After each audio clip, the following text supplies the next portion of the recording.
Welcome to Bankole's Nation. I'm your host, Bankole Thompson. Coming up on this week's episode of our podcast, I'm giving you an analysis of the Detroit Council of Baptist Pastors and Vicinity. The group just endorsed Mary Sheffield, the president of the Detroit City Council, as the next mayor of Detroit. The endorsement, in Shakespearean terms, is much ado about nothing. And I'll explain to you why I believe that the Baptist Council has drifted away from its most recent history, and that you should not see the endorsement that it made in the mayoral election between Mary Sheffield and Solomon Kinloch, the senior pastor of Triumph Church, as anything but what we call a stunt. It's all coming up right after this break. Stay with us.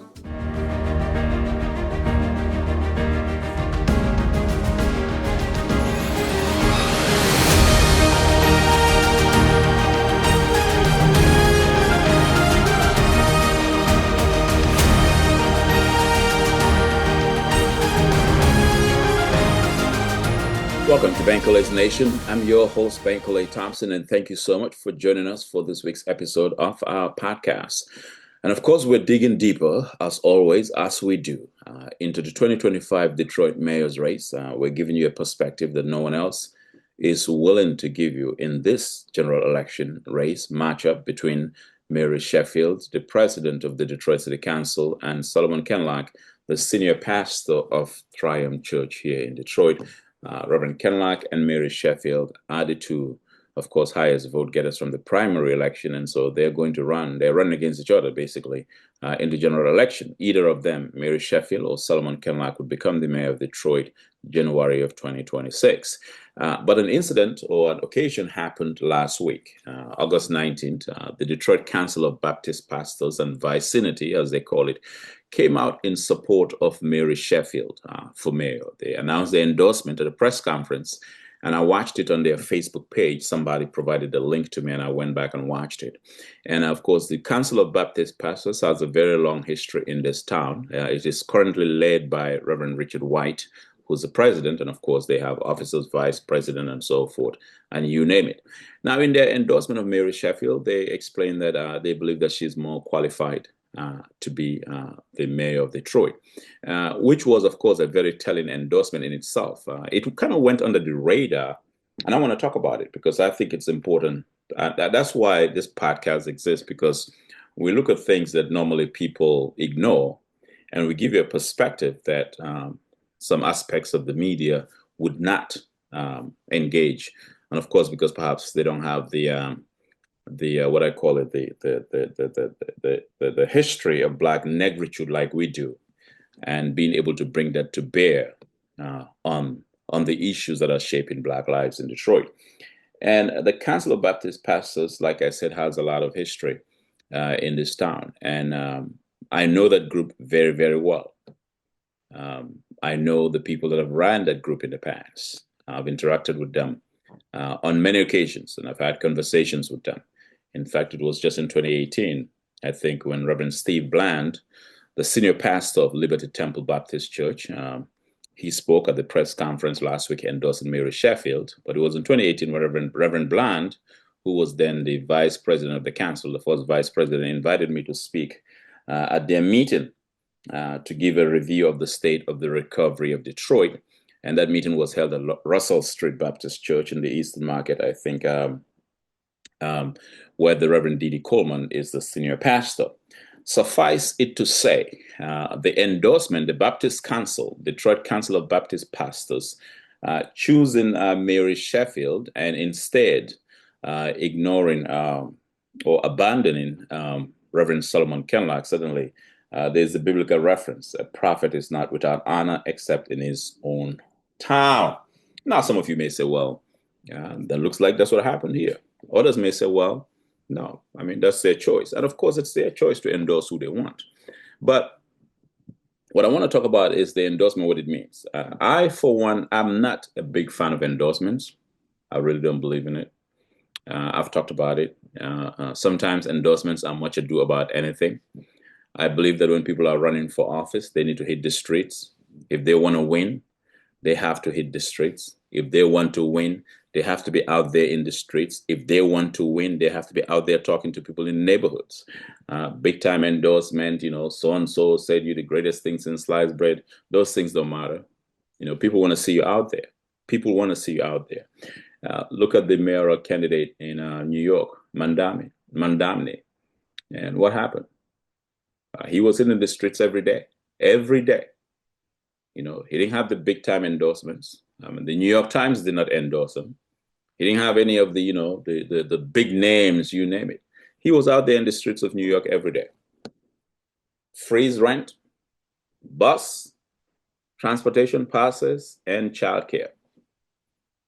And that's how he got to be the front runner. And now he's on his way to become the next mayor of New York. And the way it looks, there's nothing that can stop him. He said, freeze rent, because New York is one of the most highly gentrified states in the nation. He said he'll freeze rent, bus fare, and childcare. New York mayoral candidate Mandamne, right? He was out there in the streets. He didn't wait for big time endorsements, president this so-and-so, president general so-and-so is going to endorse me. That don't mean anything. So I don't really put much into endorsements. I think I've written about that and I've talked about that. But I want to zero in on the Baptist Council endorsement per se. Not that the endorsement means anything, but to really unravel this group, to tell you what I think this group could be doing in Detroit, what the Baptist Council is not doing in Detroit, and what they could be doing. And I say this as somebody who has interacted with this group. I told you about Reverend Steve, how I spoke to the group in 2018. But before that, the council used to have a moment in its history when it would stand up for something. But right now, as it stands, in my view, the Baptist Council, the Detroit Council of Baptist Pastors, don't stand for anything really significant. That's my opinion. The $600 million overtaxation of Detroit homeowners. Did you see the Council of Baptist Pastors stand up and say something to Mayor Duggan about that? No, they will not. And I believe, this is my opinion, I believe that they're afraid of Mike Duggan. When we had the $600 million overtaxation of Detroit homeowners, it became a major issue. I talked about it on the radio. I wrote columns in the Detroit News about it. Almost every column, back to back, during that period, mentioned it. We held forums at Wayne County Community College District to talk about the overtaxation, the $600 million overtaxation of Detroit homeowners. Where was the Detroit Council of Baptist Pastors and Vicinity? They were nowhere to be found. Are they cowards? You tell me. Are they cowards? You tell me. I'm asking the question. They were nowhere to be found. And that's not the only issue. There's so many issues affecting Detroiters, where the Baptist Council, the Detroit Council of Baptist Pastors and Vicinity has gone AWOL, has gone missing. So to my view, they really don't stand up for anything. The only time that they stood up in recent history was in 2017, when they were upset that the Detroit Water and Sewage Department was unfairly charging them high drainage fees. Remember that? In 2017, the Detroit Council of Baptist Pastors finally showed us that they can say something publicly. They formed what you called the Pastors of the Detroit Water Equity Coalition, 2017. And what was the issue? Unfair drainage fees for their churches. That's the only time, as far as I can remember, when they came out in 2017. And I remember speaking to one of the officers, came on my show. I remember Reverend Steve Bland came on my show, on my radio show, on the drainage issue. But of course, I know Reverend Bland. We had some off-the-record conversation. He knows what's up. Reverend Steve Bland knows what's up. I'm not going to divulge that conversation. It's privileged conversation. So when I talk to people off the record, I respect that. I never divulge that information. But my point is that the only time that the Detroit Council of Baptist Pastors and Vicinity came out to say something publicly was in 2017 about the drainage fees. Did they come out to speak about $600 million overtaxation of Detroit homeowners, which affects some of their members? No, they did not. Did they come out to speak out about the foreclosure crisis? I doubt it. Did they come out to speak about other issues of legitimate public interest affecting Detroiters? I doubt it. When was the last time you saw them out here speaking truth to power and holding political leaders accountable? Nowhere to be seen. That I know for candidate Mary Sheffield, the president of the Detroit City Council. I know for Sister Sheffield, she enjoyed the endorsement, she welcomed it. But this group, the Detroit Council of Baptist Pastors and Vicinity, is a group that has been struggling for relevance. It is a group that is irrelevant in the eyes of many people. To me, it only exists in name only. They only exist in name only. They are irrelevant. Because there are many issues affecting Detroit. Many issues. What's their take on the comeback of the city? Now, have they ever come out against Mike Duggan, aside from the drainage fees, because that affects their churches, right? You gotta run a church, you gotta do the offertory, pick collection, and all that stuff. So you need a church to have all of that. So they did that, but aside from that, they never came out. Now they had the pastors of the Detroit Water Equity Coalition, and these were pastors, some of them from the Detroit Council of Baptist Pastors, right? Pastors in the city formed the pastors of the Detroit Water Equity Coalition. They went up against the water department and talked about the unfair drainage fees. Now they finally reached a deal or cut a deal with Mike Duggan. But the Baptist Council of Baptist Pastors, the Council of Baptist Pastors, and these other pastors in the city, have you heard them formed any kind of coalition against the over $600 million overtaxation of Detroit homeowners? Where is that? Where is the pastors' coalition against $600 million overtaxation of Detroit homeowners? Where's the pastors' coalition against random, water shutoffs in Detroit and so forth? Where's the pastors' coalition against the foreclosure crisis in Detroit? Where's the pastors' coalition against the economic gentrification of Detroit? Where's the pastors' coalition against the concentration of wealth in downtown, Midtown, and Corktown? Where is the pastors' coalition against the high cost of living in Detroit? Think about it.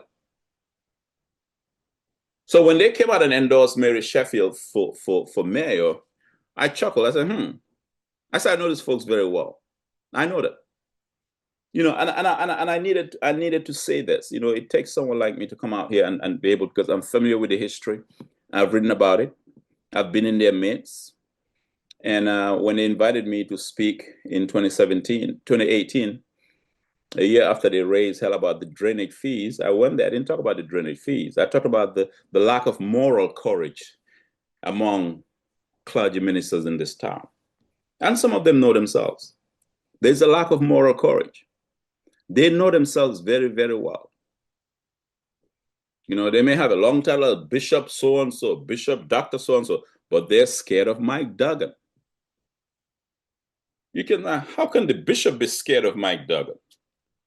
They're scared of Mike Duggan. I've been in rooms where some of these bishops and ministers, Mayor Duggan will walk in and they'll stand up like a schoolmaster just walked into the classroom with to meet his students. They'll stand up and start talking in. So what you have is a group of clergy men and women who could be so powerful and influential in this town. But their influence is only defined by their title, not much.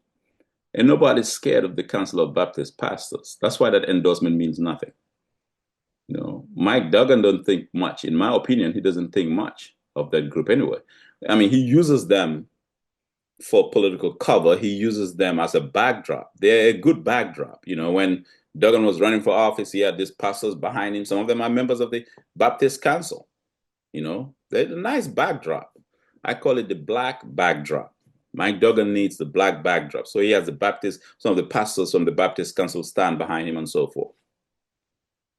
Yeah.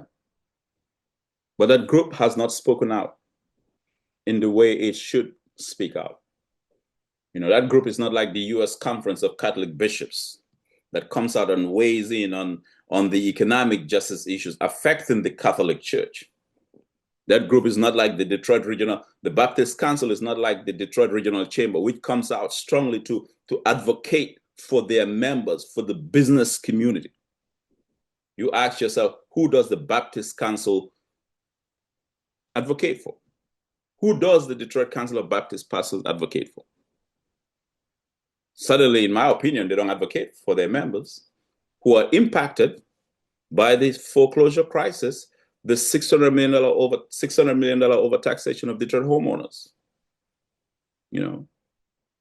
Now, of course, Detroit has a noble history of ministers who spoke truth to power, who did not care who they offended, who stood up on the knowledge and history of the Bible, the Constitution, and challenged political leaders.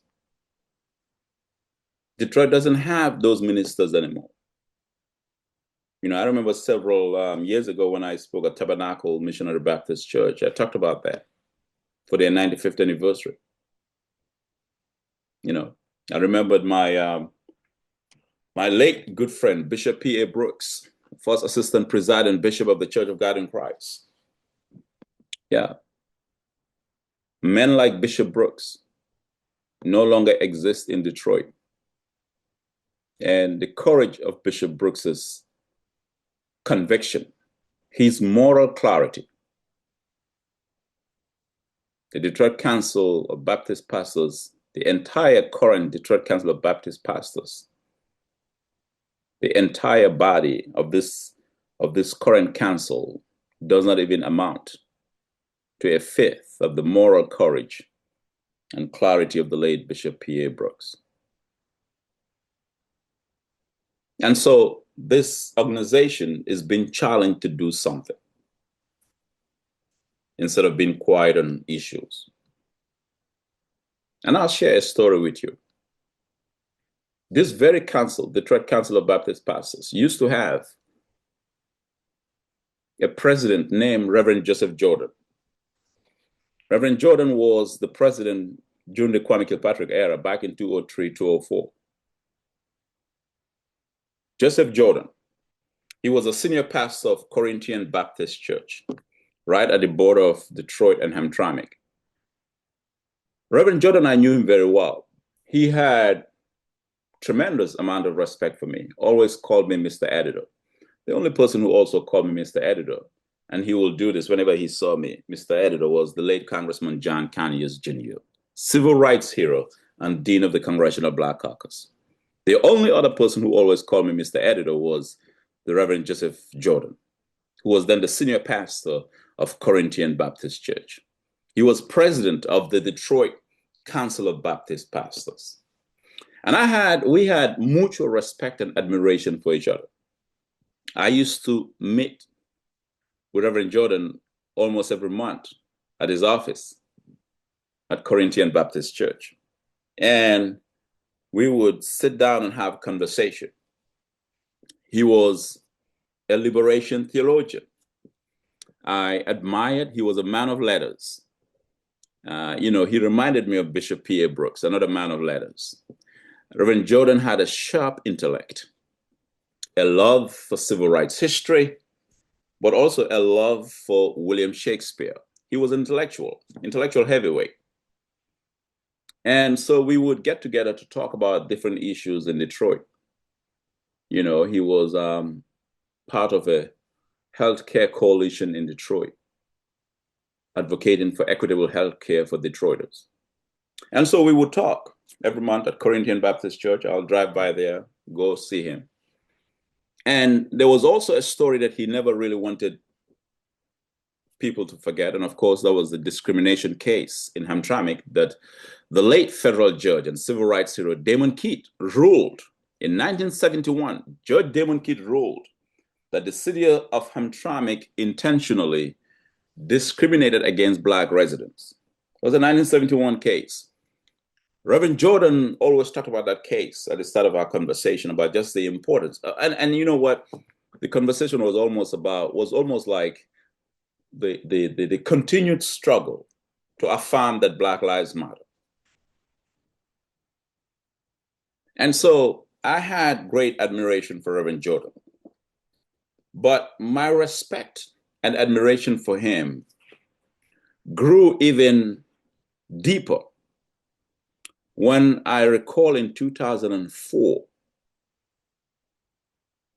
there was a big fight to return the Detroit Public Schools board to an empowered elected board. It was a big fight. And there was a proposal called Proposal E that will allow Kwame Kilpatrick, who was then the mayor, to appoint the CEO of the 9-member elected board, right? And of course, the no on E would be, the mayor doesn't get to choose the 9-member elected board, the CEO of the 9 elected member board. I remember that fight very well. We were in the middle of it. I was writing about it, speaking about it. So Reverend Joseph Jordan was the president of the Detroit Council of Baptist Pastors during that time in 2004. And Mayor Kwame Kilpatrick, the ever-ready, arrogant mayor, that's another man I know very well. We know each other very well. When he asks that, when Kwame Kilpatrick asks me at the breakfast house after he got reelected in 2005, because I was writing for another newspaper, and we decided to lead investigations into Freeman Hendricks because the media, almost the entire media in Detroit was in the tank for Freeman Hendricks. And they ignored Freeman Hendricks' record, who was deputy mayor under Mayor Dennis Archer. They ignored his record. We led an investigation into the golf course in Oakland County. We also looked at Comerica Park and, of course, his record as deputy mayor. And we wrote stories and spoke about what the media is not reporting about Freeman Hendricks in 2005. And I remember when Kilpatrick got reelected, he had a media reception, a meeting with the media at the breakfast house on Woodward, which is now the Hudson Cafe. And he had a media reception at the breakfast house, and I attended back in 2005. And at that media reception, he basically asked me if I would join his administration. I said I was not interested. I didn't write those stories because I was looking to join you. I said, I'm not interested. So, Mr. Mayor, I'm a journalist. I don't do that. And he said, well, let's go to lunch. I said, no, I'm not interested in going to lunch with you. He looked at me and basically smirked like I was arrogant or something. Because Kwame Kilpatrick is a guy who feels like, nobody can resist his charm. He's a very charming politician, and that's how he succeeded in becoming mayor until he self-destruct. He was a charming politician. So he's not used to people saying no to him. So I said to him, I'm not interested in coming on board, and I'm not interested in having lunch with you. Just do your job, we'll do our job. That's it. That's all you got to do. So Kwame Kilpatrick flashed back to 2004 during the Proposal E battle to return the Detroit Public Schools to an empowered elected board. I want those who are on the board, current school board, to listen to this podcast because there's a little bit of history for them. Because some of them were not in that battle in 2004, the no on E battle. So Kilpatrick wanted to appoint the CEO of the 9-member elected school board. And he wanted. And I remember there's so much history with it. I'm thinking about Marion Mahaffey and all of them. But let me stay on this cause. And he wanted the Baptist Council to support him. So he came. He was invited. Reverend Jordan, Joseph Jordan, was the president of the Baptist Council. The mayor came and did his presentation. And I remember sitting in there. Kwame Kilpatrick came into the meeting with his entourage, SUVs, and, Kilpatrick is here. You know how Kwame rolled. He came in an SUV and bodyguards and all of that stuff. He did his spiel, did his presentation. After he was through, Reverend Joseph Jordan, an elder statesman in Detroit, took the podium. He looked at Kwame Kilpatrick, looked at his direction. And, he treated him, it was like an intellectual conversation. I hear the points that you made. I listening to your proposition. I listened to, how you made the case. But unfortunately, I don't see the need to come on your side. So Reverend Jordan gave a very intellectual response. And it was like a crescendo, and he was just going up. And then he came to the scolding of Kwame Kilpatrick. And the scolding reminded me of, how Pope Francis will scold political leaders. He will tell them, we have to protect human dignity. We cannot exploit poor people and make money out of them. So in a Pope Francis type of scolding, like an elder, Reverend Joseph Jordan proceeded to scold Kwame Kilpatrick, gave him some good tongue lashing. And I remember it very well, like it was today, in 2004, when Reverend Jordan told Kwame Kilpatrick, you don't tell us what to do. You come in here, you sit down and hear what we have to tell you. Because we also lay claim to the voices of legitimate discontent. And that's basically, in a nutshell, what Reverend Joseph Jordan did with Mayor Kwame Kilpatrick at the time. He scolded the mayor, tongue lashed him. He spit him out.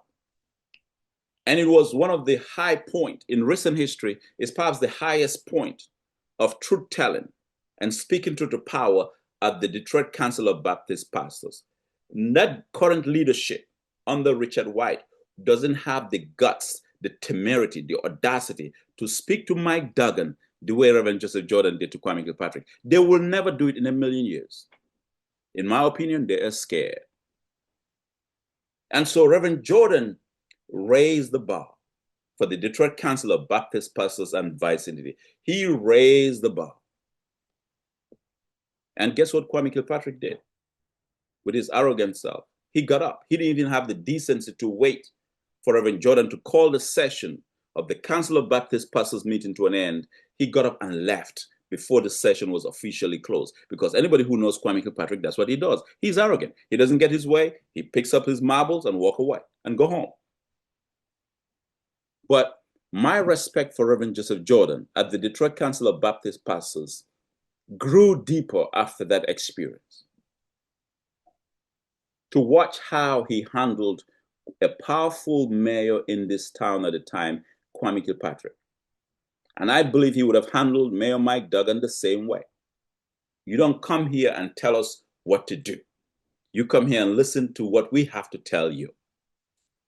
You think, listen, folks, let's have a conversation. Do you all think that anybody in the leadership of that Baptist Council will talk to Mike Duggan the way Reverend Joseph Jordan spoke to Mayor Kwame Kilpatrick? Do you think any of them have that courage? I doubt it. Never. I know them. Listen, I know this folk. I can write a book about the Council of Baptist Pastors and Vicinity. And so this is what you have. So the moment the Jordan leadership raised the bar, and the Baptist Council has been struggling ever since. And I remember when Reverend Joseph Jordan invited Dick Gephardt, who was the former House Majority Leader in the Congress. Dick Gephardt, remember him? He was running for president, challenging John Kerry in the 2004 presidential campaign. Dick Gephardt, and I remember that very well, he was the only one. Dick Gephardt, the Missouri congressman, was the only one who was speaking about the universal health care and talking about economic justice, poverty, and so forth in Black communities, urban communities. And what happened? Reverend Joseph Jordan invited Dick Gephardt to address the Detroit Council of Baptist Pastors and to deliver his economic message. I was in that room at Corinthian Baptist Church when Dick Gephardt delivered an economic message at the Council of Baptist Pastors. Now, this current leadership will not do it because they're not even in that space. And I say that to say, the reason why I'm saying it, you see, that's why I'm trying to let you understand that the endorsement of Mary Sheffield don't mean much. One, personally, I don't really trade on endorsements. It don't mean much. But this is the group that's endorsing Mary Sheffield. And I wanted to unravel and explain to you what this group is and what it stands for in recent history. And I showed you I explained to you its gallant moment, Gallant.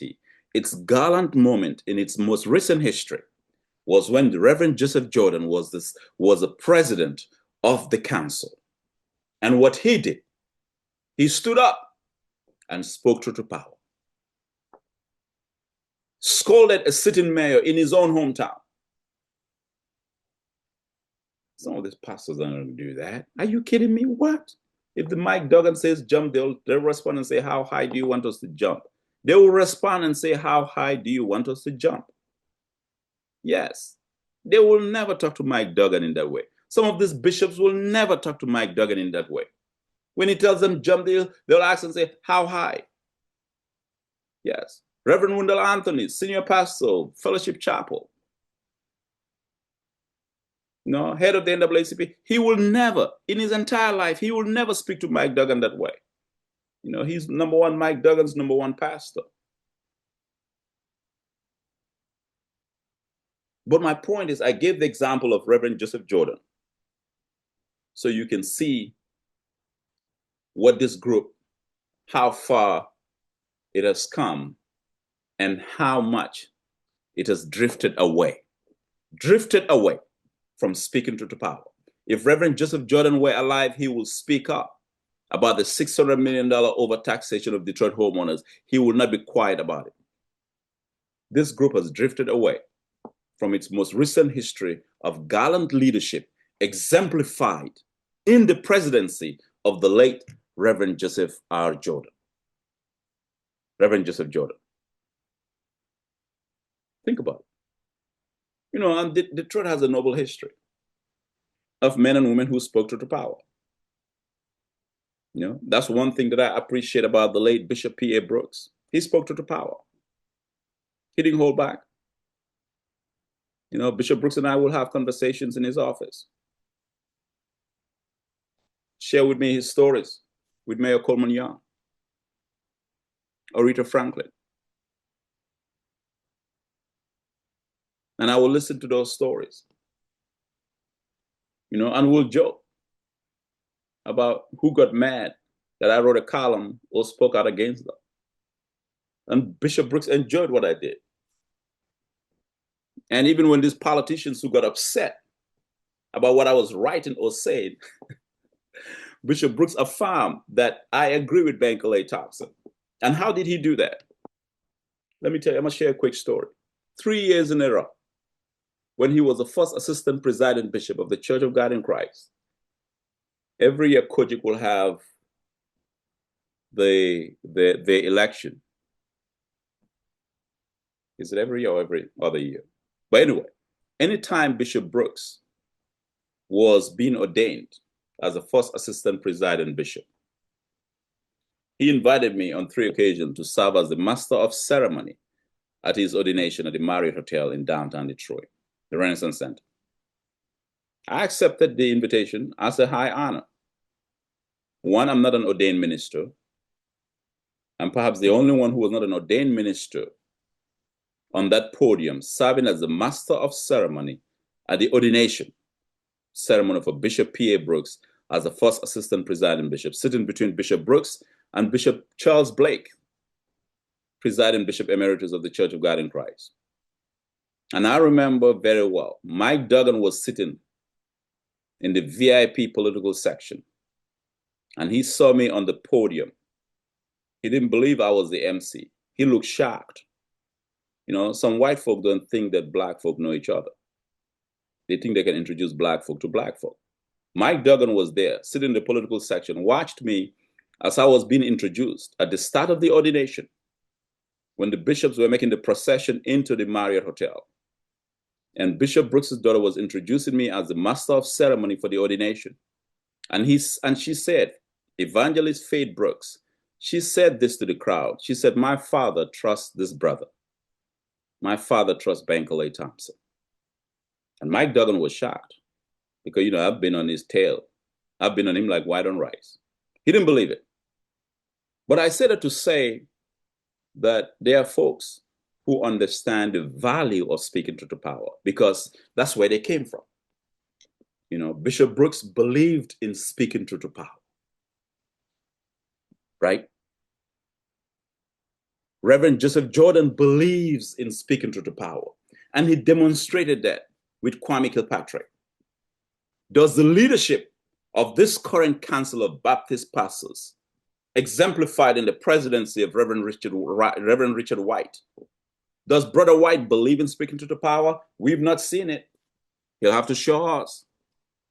Or he'll have to show us. Oh, I know the council is proud to endorse Mary Sheffield for mayor. Oh, you got to be more than that. You got to be more than that. You got to show us, Brother White. Or you got to show us, Brother White, Richard White. There are so many other issues in Detroit. Public safety, crime, economic injustice, the over-gentrification of Detroit, the $600 million overtaxation of Detroit, you name it. There's a litany of issues that Reverend Richard White, the current president of the Council of Baptist Pastors, can pick. But we have to ask the Socratic question. Will Reverend Richard White, the president of the Detroit Council of Baptist Pastors, and this body that endorsed Mary Sheffield, are they willing? Are they willing to do as ancestor Joseph Jordan did? I'll tell you the answer right away. I doubt they will. I doubt they will. So what we have is a group that is struggling for relevance. It's a group that virtually isn't relevant in the lives of Black folk in Detroit. Yes, I can say that without equivocation because I know the group. I just shared with you stories, and I could share more stories. So the endorsement of the Council of Baptist Pastors of Mary Sheffield doesn't mean much. Doesn't mean much. It can't even buy you a candy at the candy store. It doesn't mean much. You see, it requires some of us who are historians, journalists, historians, and writers to be able to explain this to you. Because we get folk running out here, running their mouth with no knowledge of history, running their mouth, lying, gaslighting people, lying and gaslighting people, running propaganda machine. What we do on this podcast is to give you history, to bring real history to you so you understand the stakes and how high the stakes are.